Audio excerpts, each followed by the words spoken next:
Ladies and gentlemen, it's time for the Agile for Agilists podcast, the series made by Agile enthusiasts for Agile enthusiasts. And now for your hosts, Drew Podwal and Brad Nelson.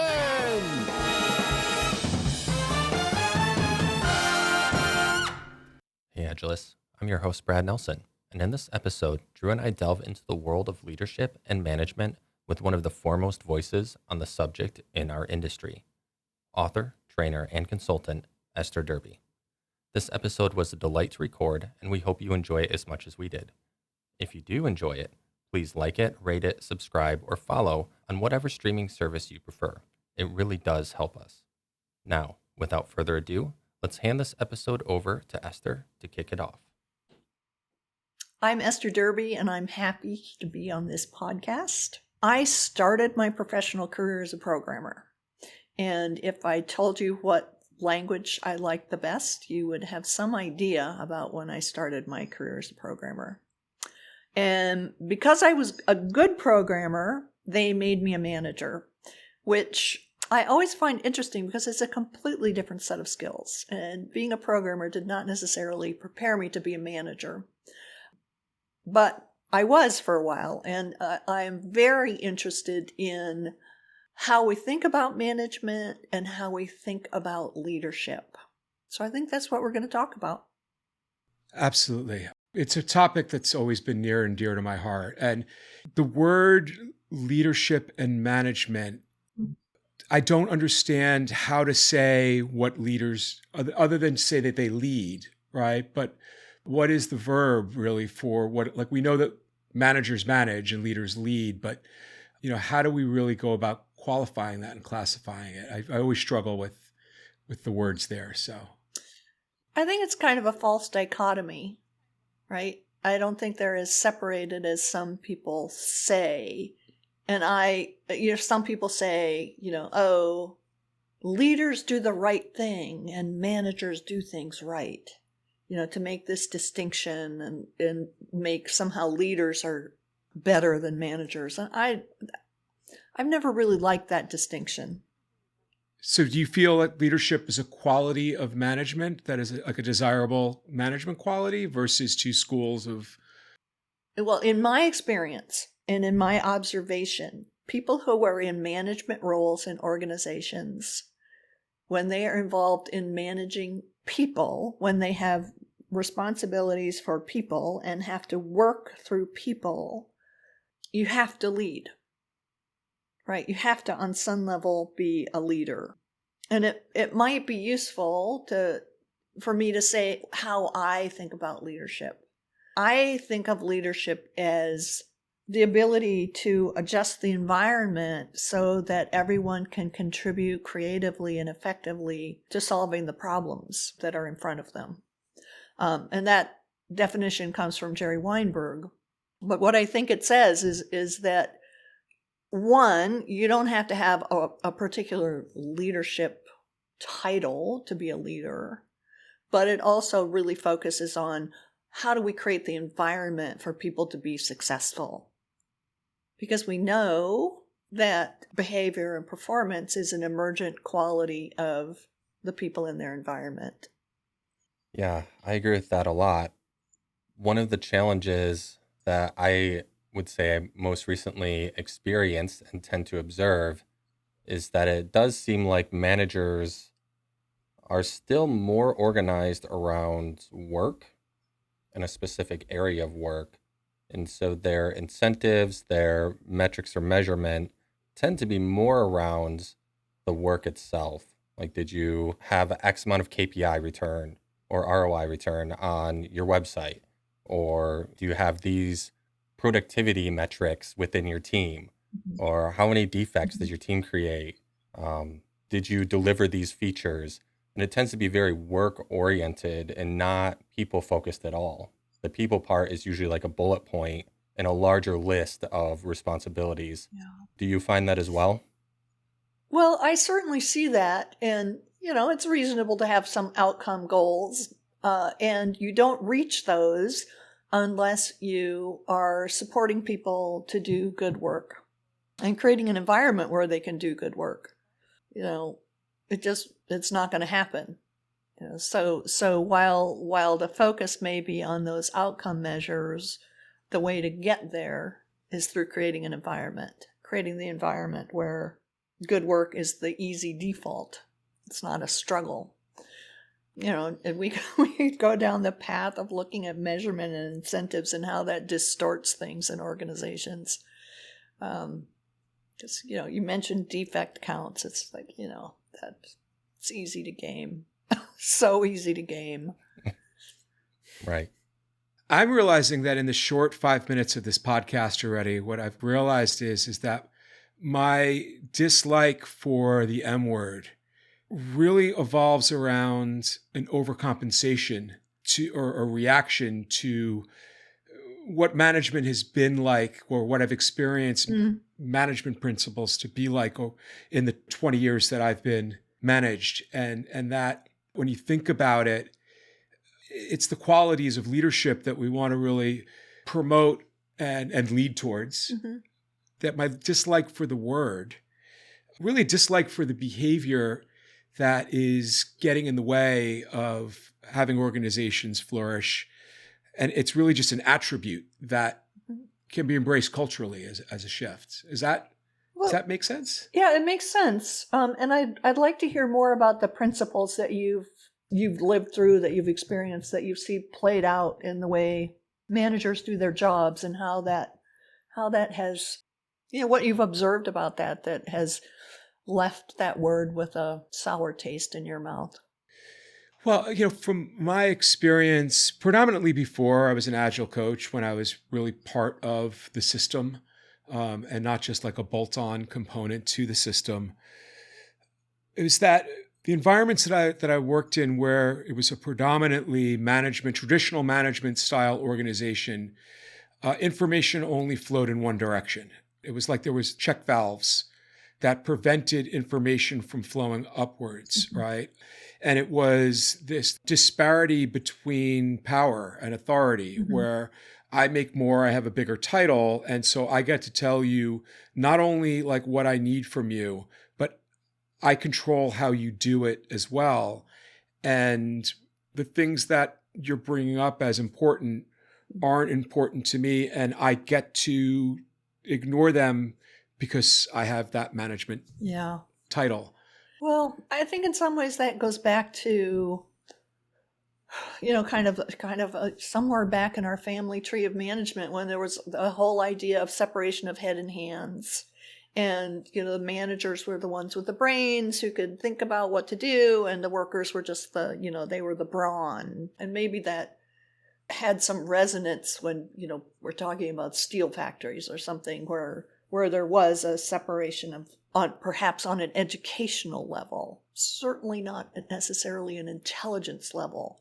But I think that we still have some hangover from that, right? Where the assumption is that, if you're management material and you're a manager, you obviously know more. And there's always the big game in organizations about who gets to tell who what to do. Yep. And how people react to that is generally not productive. Because when people feel like their autonomy is impinged, they try to get it back. And not always in very productive ways. I read a super interesting case study, which if I really tried, I could probably find the reference, about some kind of engine manufacturing in some place in the US, I don't remember where, but they had a huge problem with pilfering, that people would just take parts, right? And in some ways, it was a response to the management style, which was so autocratic and so impinged on people's autonomy and agency, that was like one little thing they could do to kind of stick it to the managers and to gain back some autonomy. And they were in such bad shape, they brought in some external consultants and they shifted their management style, and eventually declared an amnesty just bring the parts back. And some people had like built entire engines in their garages. They'd been taking parts so long, but it was not because they were thievish people. They were trying to assert some autonomy and some control in a situation where the management style had removed it. And again, that's part of that hangover, that legacy of separation of heads and hands, and we control how you do things and remove your autonomy. That's interesting. I tend to think of a lot of this leadership thing as we kind of romanticize those sorts of behaviors and those leaders, like Steve Jobs, Elon Musk, even shows like Mad Men. Traits that I would consider more toxic masculinity type things from at least where I'm from. And so it's interesting to me. It seems like such a pervasive thing in our society to try to combat for like us agilists in the normal business world, but it definitely is what comes to mind when I hear like Taylorism, which was predominant in the automotive industry. It sounds like your story is related to that, is kind of that, Ford was the businessman of all businessmen. He was the Elon Musk of his time, essentially. And, those behaviors have kind of permeated since then, it seems like. But I do think, it is kind of in our society, and it's something I've been thinking about for a while, and I haven't really found the words for it, but it almost seems like still like a classism type thing where a lot of our leadership is who you know.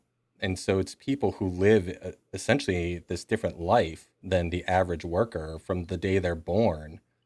Not always, but they become influenced over time. And it shows too, research has shown too that emotional intelligence declines, like the further up you climb in an organization, and all of these things that on a psychological level seem very daunting and very ingrained. Yeah. Well, I mean, we're talking about a system, and systems tend to function within a certain equilibrium. So it's always a tricky thing to move those things. And in the U.S., we don't like to think of ourselves as a class society. We certainly are. It might not be as obvious and stratified as some other parts of the world, but that plays into it. Where I see it is with title, but also with which side of the cost center, profit center you exist.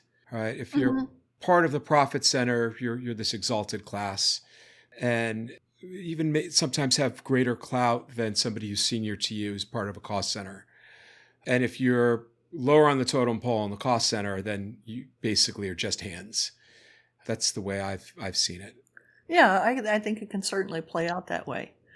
Yeah. Power is a super interesting thing in organizations. Because there's Raven and French did research on sources of power in organizations, and they said there's coercion, there's positional power, there's rewards, there's referent power, there's expertise power. I would add network power. And, if you're relying on coercive power, reward power, positional power, which are the traditional levers of power used by management and organizations that set up these whole systems, the best you can hope for is compliance, right? That's the best you can hope for, that people will do what they've been told to do, or at least give the appearance of doing what they've been told to do, either because they're being coerced or they're, rewarded in some way, like going back to measurement targets.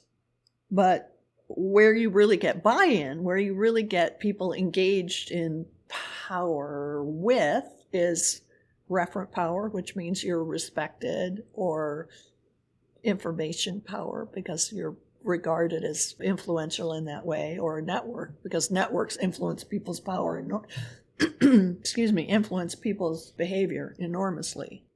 Yeah, and from what I've observed, it seems like the compliance component that you're talking about, where people almost switch off their brains and like, all right, I'm just hired for my hands.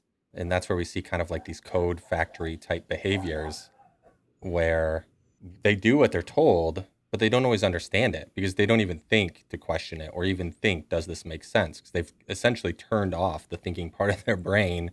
And a lot of times they don't deliver the right thing. Well, they've been incented to turn off the thinking part of their brain. I mean, if you look at, I don't know how long you've been in the field, but when I started, there was a period of time where everything was specified to great detail. And programmers were just supposed to, implement it in code, but not really understand the bigger business context or the bigger context of what what the code was supposed to accomplish. You had your specifications and you just wrote it out, which, again, going back to a very mechanistic way of thinking where, you're just a little part of this machine and your job is to transform the specifications into code. And yeah, then people turn off their brains.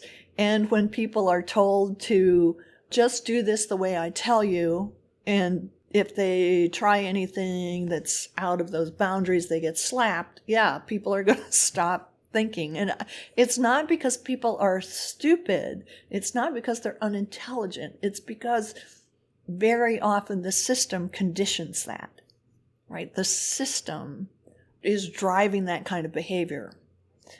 And when people come into a system, they tend to take on the assumptions of that system. So if we had a hypothetical manager in a system like that, I doubt that person would treat their kids that way, right? But they go into this workplace, well, maybe, but probably not. You go into this system and you take on the assumptions of the system, which is we have to tell people exactly what to do.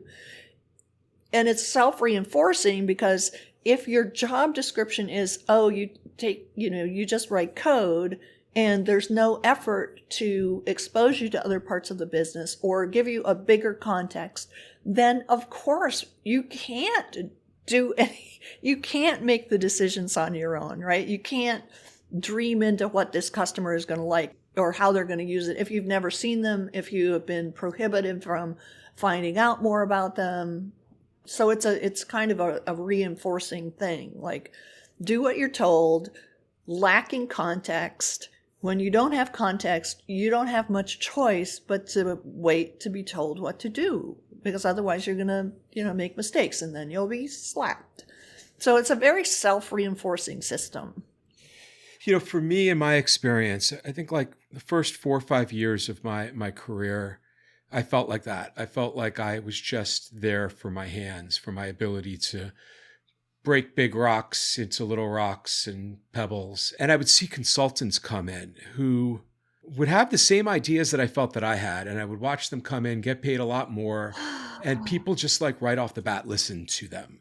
And it made me really frustrated. And so I kept on leaving roles and leaving roles and leaving roles until one day I realized, well, like, why don't you just become a consultant? And I tried that for a bit. I couldn't figure out how to, but then I finally did. And then I finally became a coach. And I'll never forget one of the first like big engagements that I was on.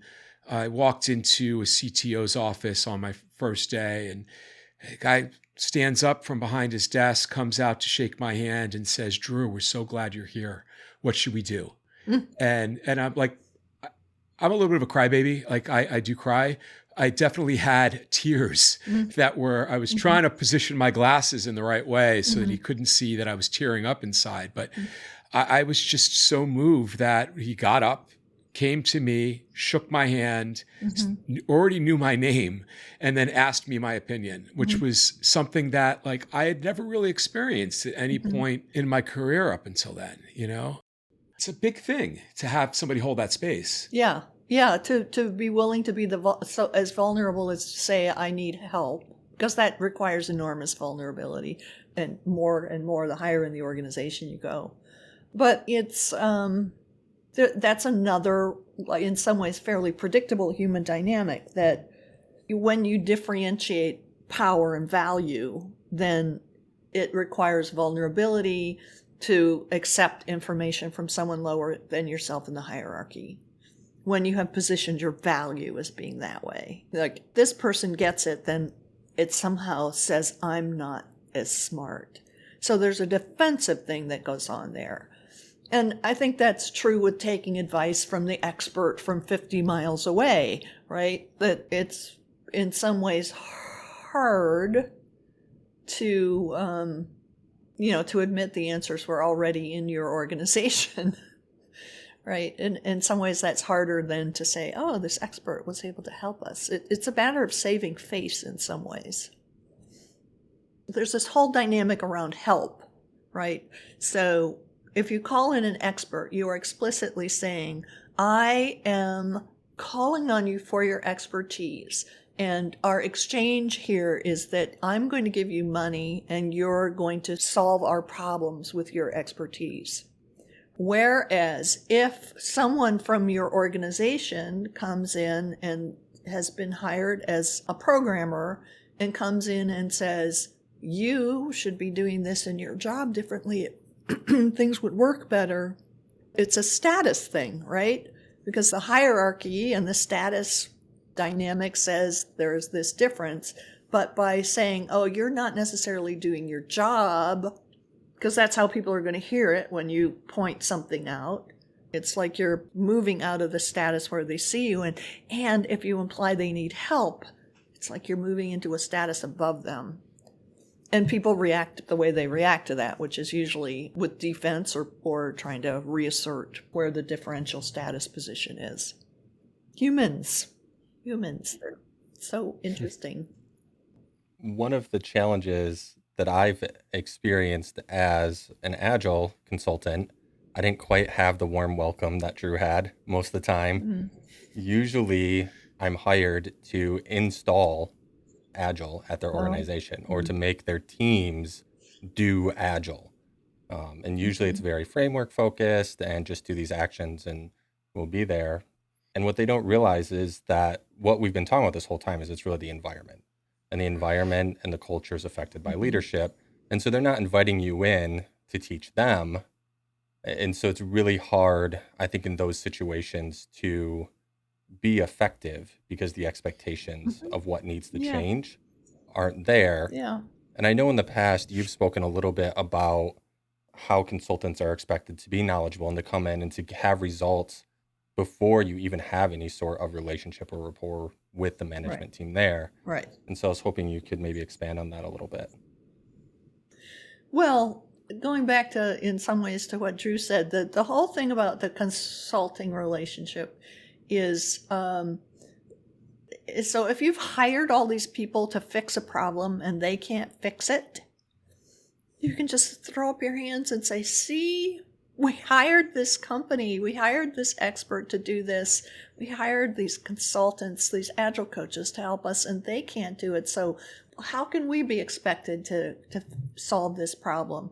And, the blame kind of shifts outside of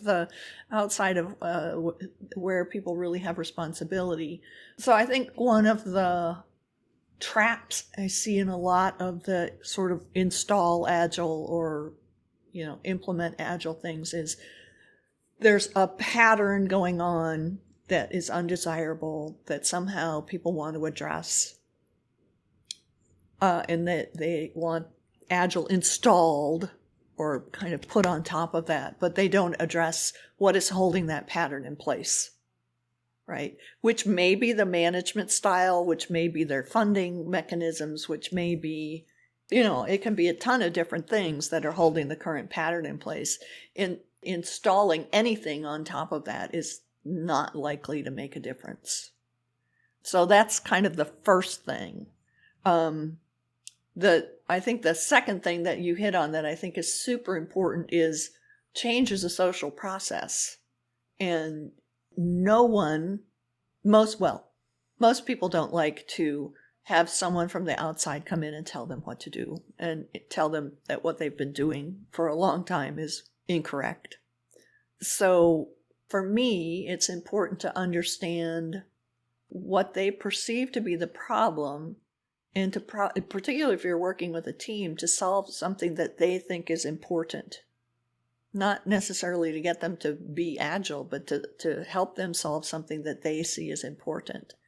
Because it communicates you get them and that you can be useful. And believe me, I've made those mistakes of not doing that first, but I think we all have. Yeah. Definitely. Yeah, what you said earlier, it made me realize that might be a bias of mine. I should check that out and examine that. I think it was the fear of somebody having, like, when you said that, when somebody just understands something, I was like, well, whoa, I feel like I might actually have something going on there when I see other people understand things super quickly and I'm not expecting them to. It throws me off kilter a little bit. Yeah, well, I mean, it's easy. It's easy to look at something from the outside and say, oh, this makes no sense. Why are they doing it this way? And it's sometimes much harder to see that from the inside. I mean, and sometimes it's because people have been told to do it that way and they know it's stupid, but they've been told to do it that way. And sometimes people just, you get used to doing things a certain way and you lose awareness of it. So now I have to tell you a story because that's what I do. I have a million stories.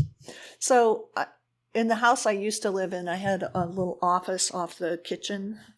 So there was a door into the kitchen and then there was a door into the living room. And I got tired of people going through my little office, taking the shortcut to the kitchen. So I closed the door and I put up a bookcase. So as far as I was concerned, there wasn't a door there anymore. And people stopped going through my office. And then one day, the refrigerator stopped working. And they came to move the refrigerator. And, someone was helping and had their toddler with them. And so the toddler was sent off to me to kind of keep an eye on. While they're working, they got the refrigerator stuck right in front of my office door. And the toddler says, I have to potty.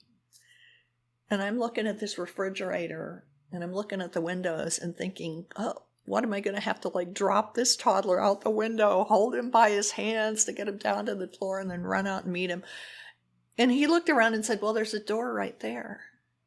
But I had forgotten. I did not even consider that there was a door there anymore. So it took this toddler's eyes saying, oh, there's a door. And I think that happens to people in organizations all the time, right? They just get kind of used to the way things are and then they are no longer visible to them. Yeah, absolutely. I love that story. That's a good story. It's one of the first things I go over with people that I work with is I call it the perceived immovable objects. Oh, yeah. The mountains that have been built up over time that we just don't feel like we have the ability to move. So we don't even talk about them anymore. We just figure out how to work around them or go up and over them.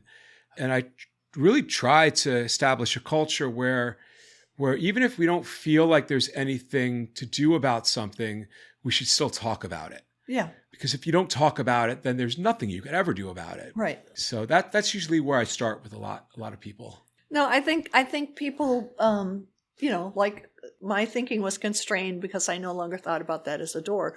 But people come up with these constraints. Who knows where? I mean, maybe someone said something at some time. But I have also seen in simulations, people come up with constraints that, I never imposed on the simulation, but it might be from something they experienced before or a manager before or who knows. But very often people have more degrees of freedom than they recognize because they have these, what did you call them? You had a name for it. These invisible, immovable objects. Immovable objects, yeah. Yeah, I had a colleague that used to always remind me that things are there for a reason. Because I'm kind of hot-headed. I can be very passionate about, this is dumb. Why do we do this? And she'd be like, there's a reason. Might not be a good one, but always remember there's a reason and try to figure out why it's there before jumping to a conclusion.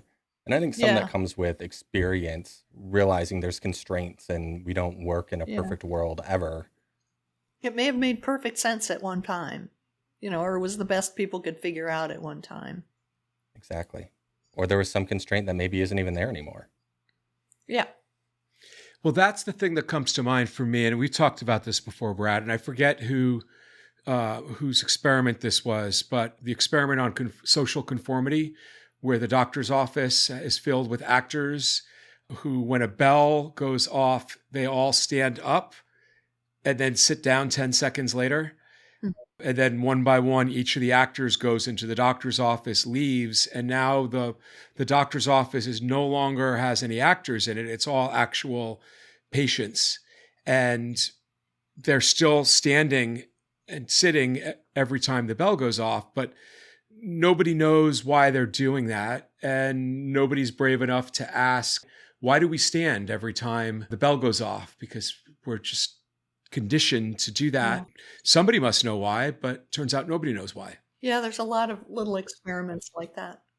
I want to ask you, Esther, a question on that because I think we tend to lean on the 5 whys. And usually when a company tries to hire us to install Agile or teach them Agile, we usually teach our consultants in our companies. We'll ask why. What is it they're trying to do? But you have a very interesting article from many moons ago where you kind of poo-pooed on using the word why and talk about how there's better ways to get to that because it creates this kind of angry response in people or defensive response in people, which I Yeah. totally relate to when talking to managers. Yeah, so why, sort of presupposes that people are going to have some kind of cogent explanation for something, and very often they don't, right? So people often feel put on the spot when they're asked that question. So I try to avoid it. And so how did it come to be this way? Or what went into making this decision? Or how long have you been doing it this way? Or, just some question that will get some or elicit some information about the thinking behind things rather than a justification for it. Because why you often get a justification rather than, something that's more useful information. Like even I don't know is more useful information than, well, because the process dictates we must or whatever. I mean, you can work with I don't know. It's like, oh, well, who can we find out? Or what parts of it work? What parts of it don't? It's a defensive posture is what you're talking Yeah. about, right? Yeah. It's hard to collaborate when one person is taking a defensive position. Right. Yeah. And why often puts people in that position. I hadn't thought about that, but yeah. Yeah. So what is the question you ask instead of why? I very often start with a how question, or how did this come to be? Or a what question, like, what was the thinking behind this, or something like that. So a how or a what question. Yeah, I really like that. I try to incorporate that too. Because I do think why sounds accusatory. It can. I mean, not everybody experiences it that way, but I have certainly had the experience of being asked to justify something I didn't know anything about, and it just doesn't feel great, right? You report on some fact, and it's like, well, why is it? Why? It's like, I don't know. And yeah. There are better ways to start the conversation. Definitely. Yeah.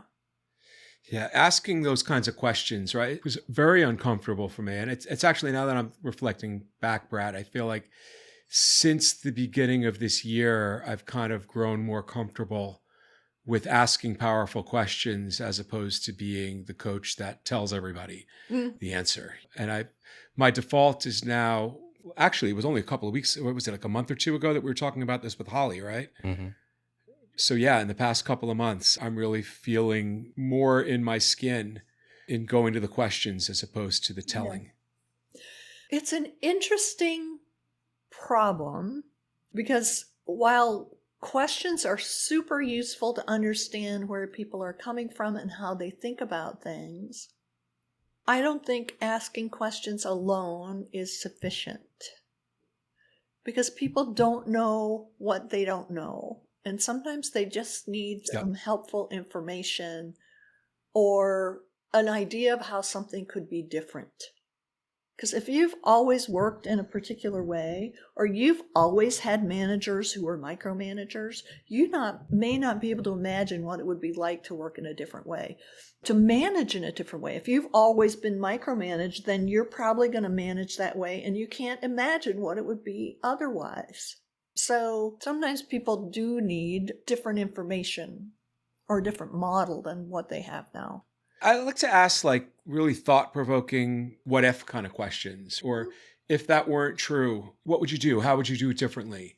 Sure. How would you benefit? Along these lines that we're going down, I think is one of the things I've been talking to a lot of the Scrum Masters that I've been working with is the ability to create your own space, to create that bubble around you so you could operate as a Scrum Master or whatever that role is. And often that's very challenging when people don't understand what your role is, or if your manager, right, more importantly, doesn't understand what your role is. How do you recommend, or like what are tips or tricks or advice or ways at looking at starting down that pathway of trying to create your own space that will helpfully shift your manager more into a leader? Well, no easy questions here.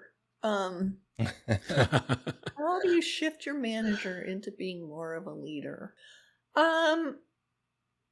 I think one way is to ask more questions when something is handed to you as something to do. Like we like the definition of done. So what does done look like? What does done feel like? That sort of question, I think, can help people be a little more thoughtful about what outcome they're trying to create. And from there, you can talk about, well, what's the budget? What's the resources? Do I needed to do this? Do I have them? So you start asking questions about the environment, right? The outcome in the environment needed to be successful. And I think that can shift things a little bit. Do I have the authority to make these decisions?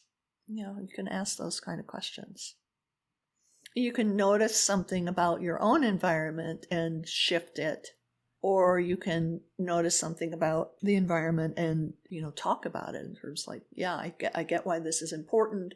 I understand what the outcome is. Here's what I see as being necessary in order to accomplish this. That shifts to talking about environment and talking about what support's needed. And it might get people to think differently when they delegate.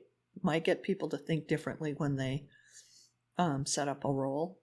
Yeah, I was talking to somebody today about the elasticity within, when you're a coach, a contract coach or a contract Scrum Master, there's an elasticity that you have to be consciously aware of, where you're trying to draw people along on this agile journey of improvement. And if you try to draw too quickly on them, then the elasticity becomes brittle and snaps.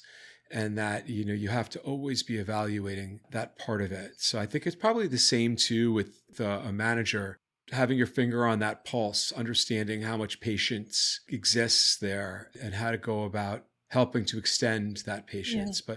But I don't suppose that there's really a way like that, if somebody is really clamping down hard on you in a traditional management style, that you're going to fully be able to get yourself free from out of that grip. But I do feel like you might be able to start to see the light coming through. And over time, if you're patient enough and you're conscious of that elasticity, you could open that up further and further. Or you find a better manager. Well, now that's the thing, right? And we haven't talked about this in a little while, Brad. People are so quick to leave when they're not getting what it is that they want or being treated. And I was very quick to leave, or just become, numb to it.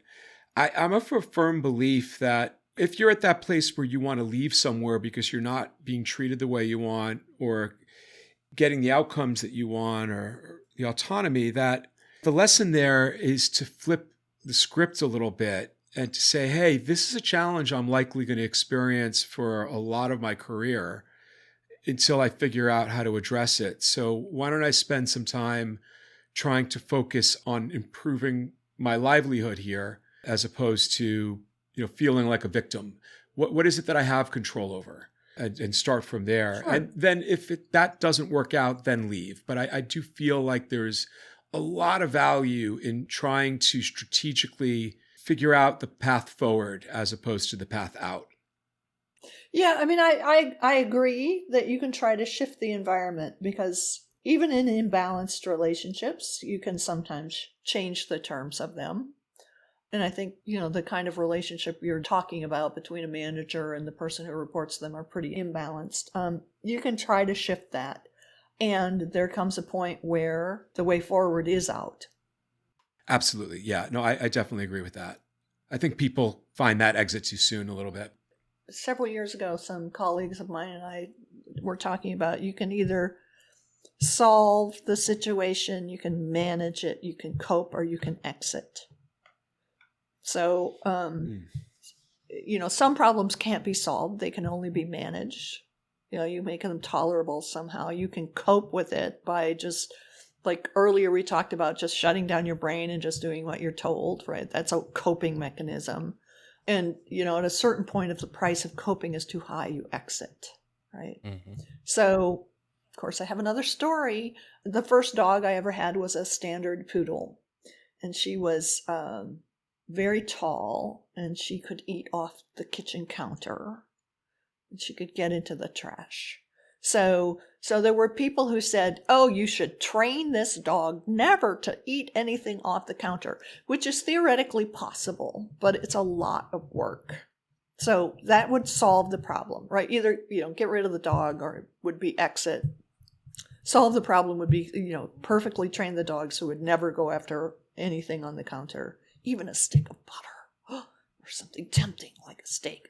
And managing it would be either you don't leave stuff out on the counter, or you put up a baby gate in the kitchen door so the dog can't get in there when you're cooking, right? Coping with it would be, you just let the dog eat the butter and clean up the mess. So I think that's in some ways a useful way to think about it and think about where you are. Are you going to be able to solve it? Yes, maybe. No, maybe not. Can you manage it in your relationship with the boss, where you can carve out some autonomy and some agency and some sense of being respected? Can you cope with it without suffering, the depressive effects of being treated in an inhumane way? Or do you need to leave? Yeah. So I think a lot of people cope with stuff, to the point where they're actually depressed, which isn't great. Some things I've tried doing in the past is, essentially it's coaching up, but it's going to my manager and saying, I need you to be aware of these things. I don't need you to do anything. Mm-hmm. And then when I do need them to do something, say, okay, now I need you to get involved. Or being like, hey, it would mean a lot to the team if you came to our sprint review, or if you attended this thing, or asking mm-hmm. them about creating a happy hour event type thing, or asking them for advice, those sorts of things. Because ultimately, I think it's a trust issue. There's a lot of it. When it comes down to it, they don't trust people to do what is in that manager's best interest. And so being able to communicate with them and work with them and build that trust mm-hmm. and kind of direct them sometimes works. Definitely not always. Yeah, well, I think it helps if you understand what pressures other people are under, because then you can perhaps work towards that and be helpful in that way. Because, we've been talking about bad management and micromanagement and so forth, but the people in those positions are under pressure too, right? Mm-hmm. And they're responding in the way they know how to respond. Right. So I think it's like you say, it's useful to acknowledge that they are humans under pressure too, and that they are being judged and they are being expected to achieve certain things that they may feel like they don't have much control over. Yeah, that I've seen a lot of as well. You just don't realize how somebody above you's hands might be tied as well.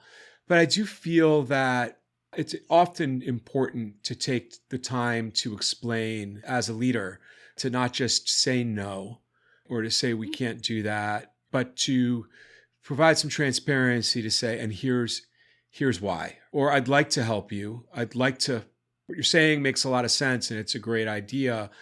I don't think we can do all of that right now, but if there's one area that I can lean in and provide some relief on, if not all, what would it be, right? Yeah. As opposed to just being short with the response. Yeah. Or we can't do that. Here's what we can do. Yeah. Which is a variation on what you were saying. Or I didn't realize it was a problem. Let's talk about the issues it's creating. Because then sometimes you can quantify that and, make the case to someone else to do something differently. Sure. Yeah, I agree. Managers are people too, and that's definitely something we want to be conscious of. However, once you step in that role, I feel like a lot of managers don't realize the ripple effects of their action or lack of action. And so if you accept that role, you have a responsibility to be conscious of how you're impacting the people that report to you, the people around you, the greater organization. The other thing to remember also is that oftentimes I've seen this play out. What's important to you might not necessarily be important to the other person. Or rather, let me rephrase that. How you describe what's important to you might not be in the way that helps the other person to realize why it's important to them as well. Yes. That's the core of influences, right? You need to figure out where your interests overlap and then talk about your interests in a way that relates to theirs. Yeah. Yeah. I talk to a lot of people who feel stuck, who just feel stuck. And that's the first place we talk about is, well, how did you bring that up? Like, how did you voice that concern? If you could do it in a different way, what might be another alternative? Or, I know that it would be nice to have that person just understand what you're trying to say right away, but how might you describe it in a way that might be more pertinent to the person you're approaching? Yeah. Well, and that's about regarding other people as human, right? They are under pressure and they have a context, and it's helpful to try to understand that before you enter in with your issues. Try to understand where they're coming from. So, Brad, you said a minute ago that the managers have a responsibility to understand what their impact is. And I agree that managers have a different sort of impact because they have power. And the training that most managers get is woefully inadequate and very seldom includes anything about, you're in a social system and your position in that social system has just changed and people are going to project stuff onto you and, your actions are going to carry more weight. And it's not something most of us experience before we're in that position. I think sometimes people are oblivious to the impacts that they have. They don't have bad intentions. They just don't see the impact. And that can happen to any human in any situation. Sure. Well, when somebody gets promoted, usually they don't just get promoted because their time came for the promotion, because the world is just and whatnot. It's usually because there's an important business need that needs to be solved. And so people who are getting promoted are being thrust into solving those problems now based on that need. We'll talk about, training later on, and later on never really comes. And surprise, we don't actually have any official training anyway. Just go to Esther's trainings. Boom, done. Yeah, just come to PSL. But on that topic, that was a perfect segue, Drew, because I did want to circle back to early on, the very beginning, Esther. You mentioned you were a programmer who was promoted to a manager. And if I heard it correctly, it's because you were good at programming, not necessarily leadership skills. And we tend to forget that. I think that's a huge trap, actually, where people get promoted and I forget there's a law or a principle or something named for it. What sort of knowledge do you see that's important for that middle manager? Well, I think for me, I had to really focus on a different set of skills, which were dealing effectively with people and seeing systems, right? Not the computer system, but seeing the organizational system at various levels. You can learn how to do a budget from reading a book or taking an online class. You can learn how to do a strategic plan, and you can learn how to, fill out personnel requisitions and all that kind of stuff. Pardon? A Gantt chart. Oh yeah, you can learn how to do all that stuff from a book. But but the dealing with people and understanding people as part of a larger system, and the system influences their behavior. Yeah, I think that's crucial and often neglected. And then there are granular skills around, how do you think about hiring people? How do you interview people? How do you do all that sort of stuff? But I think it starts with learn how to work effectively with people. I mean, the career path of a developer, maybe they start out as a tester, then they become a developer, right? They're still within their wheelhouse. They're still growing that core set of skills. Then maybe they become an engineering manager. Now we're right at the edge of, I think, being able to manage your peers is not really the tipping point yet. But then once you get promoted above that level, what you're really being promoted to do at that point is what you need to do is learn how to lead people. But the desirability of moving somebody up to that rank is their ability to manage the work, because they've had experiencing managing that work. And, we all know that if you focus on the work, it's the wrong thing to focus on. If you focus on building high performing teams with a high level of talent density that has support and the space and the psychological safety, that the work that you give them will be excellent and will have good cycle time. Yeah. I would say that doing the work is very different from managing the work. And it's an interesting thing because Kurt Lewin came up with this equation years and years ago called performance or behavior as a function of the person and their environment. And I tend to think of that as an emergent property because of complexity, But managing the work and the flow of the work is one thing. Creating the environment is another thing. I mean, I think they're related, but the tendency is to focus almost exclusively on the people. We have to hire the best people and they have to have the best skills.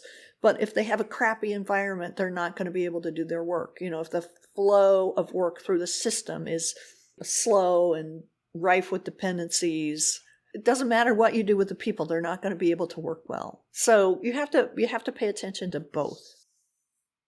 Definitely. And I think it's not intuitive. No. Or innately intuitive. Yeah. Yeah.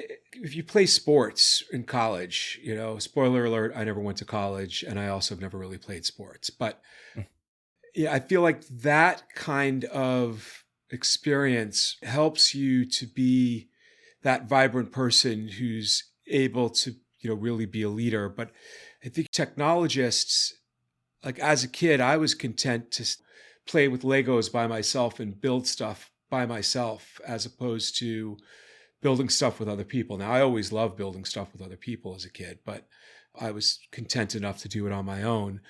I think that the career trajectory of like people who are in sales or people in other career tracks really lead more towards that collaboration as opposed to the heads down kind of doing work by yourself. Well, so you mentioned sports and college, and the two are not necessarily tied, but it depends a lot on the sport you're doing. Like if you're on the ski team, it's all individual effort, and it's just what the scores add up to. Versus, basketball, where there is a requirement to be more aware of what's going on with the whole group, although people have somewhat defined roles about what they're going to do in that. I don't personally think that sports is the best analogy for leadership. Yeah, I mean, that's why I prefer singles tennis as opposed to doubles, because it stresses me out to play with somebody else and have to perform and win for them or with them. But I think the point that I was trying to bring up, and now that I'm actually saying it out loud, like I was in the Navy, which is an amazing way to experience collaboration and camaraderie and whatnot. But I think that's really what I was trying to express, is that if you haven't emphasized experiencing a collaborative dynamic during your formative years, and I think it's a harder shift into a leadership / management position. Yeah, I don't know about that. I will say that I think people have an idea that the military is very top down and very hierarchical, and there's a certain model of it. But I think that is, the military of 100 years ago.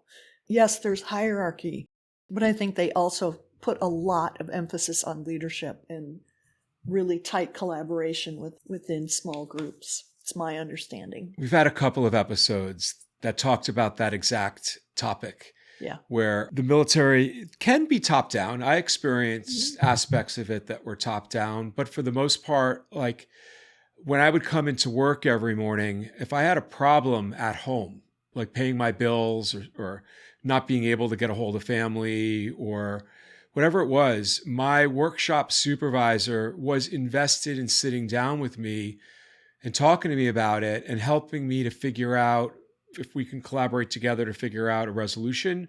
And if not, what are some of the services that exist on base that I might be able to access and tap into to learn how to manage a budget better, or, to try to figure out how to be a part of a household when, on the other side of the globe or things like that. Yeah. And, in the modern workforce, there's no time for that. You're expected to leave your woes at home. And so I feel like there is more of a top down than there is in the military. So yeah, well, people can't leave. They can't just take out that part of their brain. It's going to be there, And yeah. It's not that there isn't time. It's like people don't choose to prioritize it. Yeah. So I was listening to Brene Brown the other day. I was driving down to Minneapolis, and I had a long time in the car, so I was listening to Brene Brown, and she was talking about an interview with a military commander. I don't remember which service branch, but they were thinking about how leaders need to be, and she went back to some historical information about the leadership manuals that were written in I think the 40s, and they had so much language in there about caring for people, genuinely caring for people and connecting with people. And they even used the word love. You have to love your men. You have to love your men.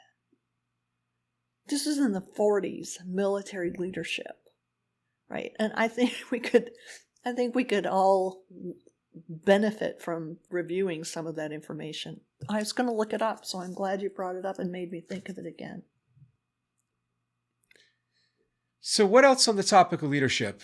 What do we miss? Did we miss anything? I mean, I know we missed a lot, but oh gosh, we could talk about leadership for the next 10 weeks and not be done with it. Yeah, I would reiterate that create the environment where people can do good work. And you'd be surprised what people can do. You don't have to have the perfect people. You just have to have competent people who are willing to work in a team. And if you create the environment, then extraordinary things can happen. Yeah, I think experimentation with that is a great place to start, right? Like think about where you might feel more comfortable starting that kind of experiment. Maybe it's with one person as opposed to the whole group. Or maybe it's with one area of work as opposed to all of the efforts that you're working on. I feel like that's where most people shy away from this leadership mode, is what'll happen if I don't tell them what to do and exactly how to do it for everything, then nothing will get done. So figuring out a starting point doesn't necessarily mean flipping the script completely overnight. Yeah, that was something that used to happen a lot in the early days of Scrum, like when people would say, we don't need no stinking managers, which I think was not a very helpful message. But I met a whole bunch of managers who would just say, I'm backing off, they're self-organizing now. I'm not gonna touch anything. And they would leave people to flail, right? So people need some boundaries. Right? They need to know what the goal is, and they need to know, you can spend $30,000 on a tool as long as it works with these other things, and you can choose your language as long as it works with this tech stack. People need some boundaries around that, because people are always self-organizing within the boundaries they have. So no boundaries, and you tend to get kind of Brownian motion. But if people are too tightly bounded, like micromanaged, you're not going to get any creativity. You're going to get people who turn off their brains.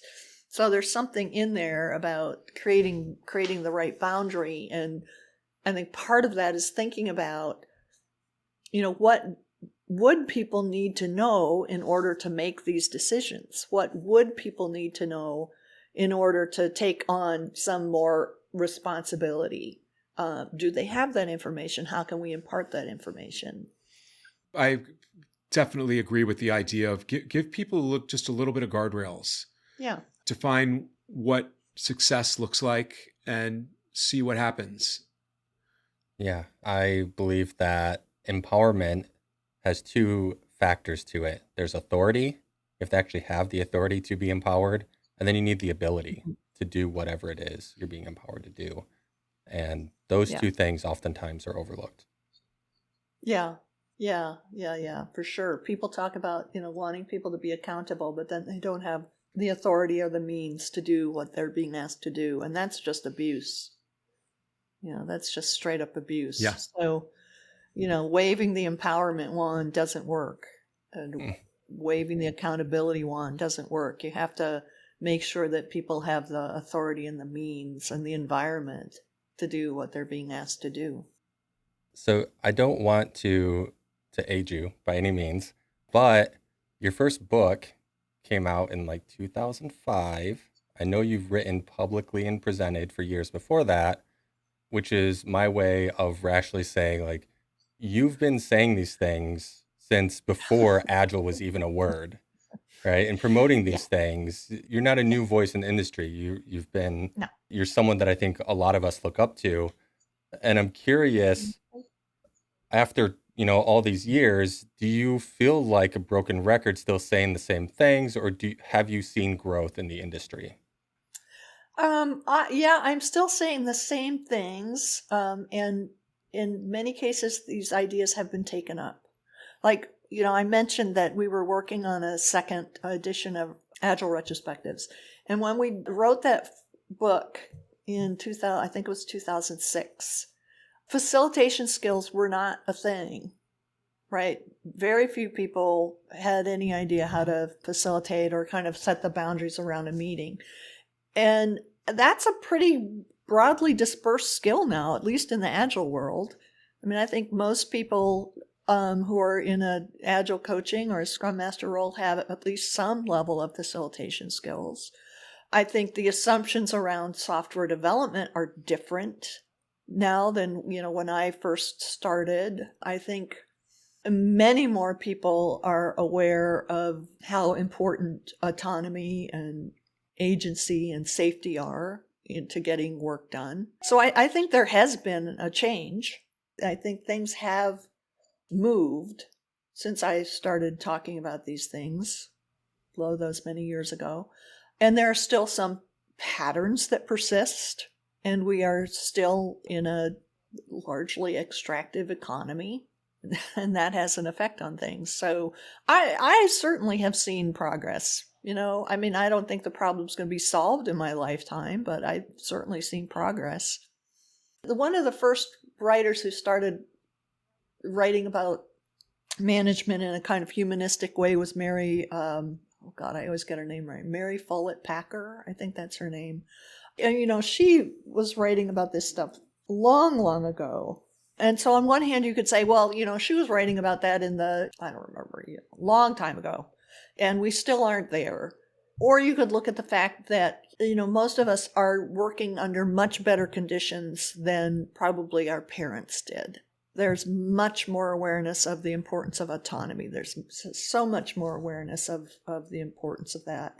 Sometimes it's done in an extractive way, like we give people these benefits and we'll get this much more work out of them. If they never have to leave campus because we run the haircut mobile up to their office, we'll get more work out of them, which is kind of extractive. But, just the general sense of management as being more humane, I think, is more widespread than it was when I started. So there you go. You live long enough in life, you get to see some progress. And some weird shit too. I was going to say, as a Jew, I forget which movie this is. I think is it A Christmas Story where I've never seen I didn't see my first Disney movie until I was like in my 20s. My fiance likes to say I was raised on documentaries and grossly inappropriate films. But I think it's A Christmas Story, right? Or where maybe it's Ebenezer Scrooge or somebody's a manager. They're not treating their people well. And by the end of the movie, they're buying like turkey and roast ham for everybody. Is it ridiculous that I'm even like trying to figure out what this film is? It's Scrooge, yeah. Christmas Carol. It does sound like Scrooge. A Christmas Carol. Yes. Yeah. Yeah. I'm not super into Christmas movies and stuff either, but So I managed to avoid this until now, but now we've got to bring it up that we're friends now. people peg the beginning of management to the railroads, but the practice of management, which is somebody, making sure that work was happening when the owner wasn't there, actually originated in plantations in the Caribbean, working with enslaved people. So it was really about extracting as much labor as possible. So literally cracking the whip. Yes, quite literally.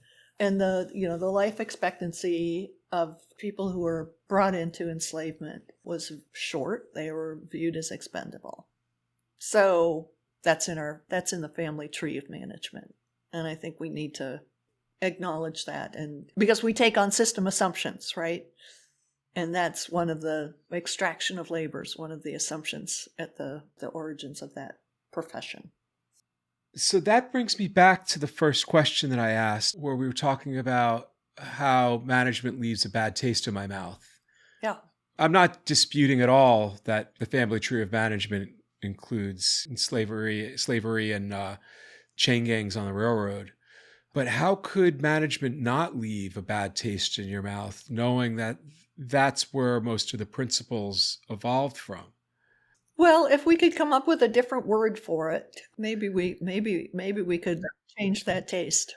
And that's where I also was talking about at the beginning, is I felt like it's hard to talk about leadership without using the M word. But yeah, I definitely feel you on this one, and I'm running circles around in my head again. But yeah. Definitely gets the wheels turning. Yeah, so I sometimes talk about, in every organization there are 3 sets of concerns that have to be addressed, and one of them is steering. Where are we going as an organization? Who do we want to be as an organization? What problem are we solving for what group of people? And one set of concerns is, how can we enable teams and enhance the system? So I think those are the 2 things, very broadly speaking, that managers need to be attending to. Where are we going? Who are we? What problem are we solving for what people? And how can we enable people and teams to do the work they need to do? And how can we enhance the system so that good work is the default? I don't know what that's going to be the quote. I don't know what the new word is. So something I want to make sure, I guess, to address or to touch on, to share, if I can find my right words, before we're out of time, is that you have a lot of content out there, Esther. You have a blog, you have a YouTube, you have a podcast, you've written 3 books, you present. The first time I ever met you, you were doing a keynote. Where can people find, you have workshops, you have online courses, you have all this stuff. Where can people find this sort of information for you if they're learning about you for the first time? Well, starting point is estherderby.com. Love it. And I do have a profile on Mastodon and Blue Sky. I am not as active as I once was on the platform that shall not be named. But check out my website. MySpace? No. Is that a thing anymore? No, it's not. It's not. That wasn't the platform. No, I know.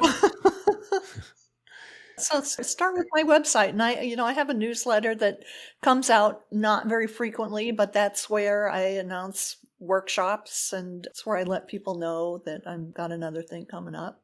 I'm somewhat active on LinkedIn, so those are 2 places to find me. I actually checked before we recorded, you have like 20 years of blog articles on your site, which is Yeah. amazing, actually. Yeah, Absolutely amazing to have that yeah, much content out there. But to see some of the stuff that you talked about then are the same things you're saying now. And I'm guessing that those fed into your books. And yeah, so there's just, yeah, a lot of content out there. I highly encourage yeah, people to go to your yeah, website and a lot of free knowledge, buy your book, take all your yeah. courses, every single one. Hmm. There's a book about writing called Bird by Bird, and the title comes from, as I recall the story, someone who had procrastinated on a paper they were supposed to write about birds, and they were saying, "How will I ever get it done? How will I get it done?" And you say, "Well, you just do it bird by bird."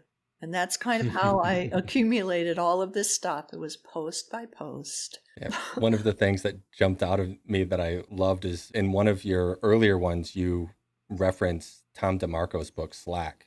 And I've actually Yeah, never heard anyone else talk about that book. I've read it many years ago as well, and it's a fantastic book, but I just don't hear it's a about it great at book. all.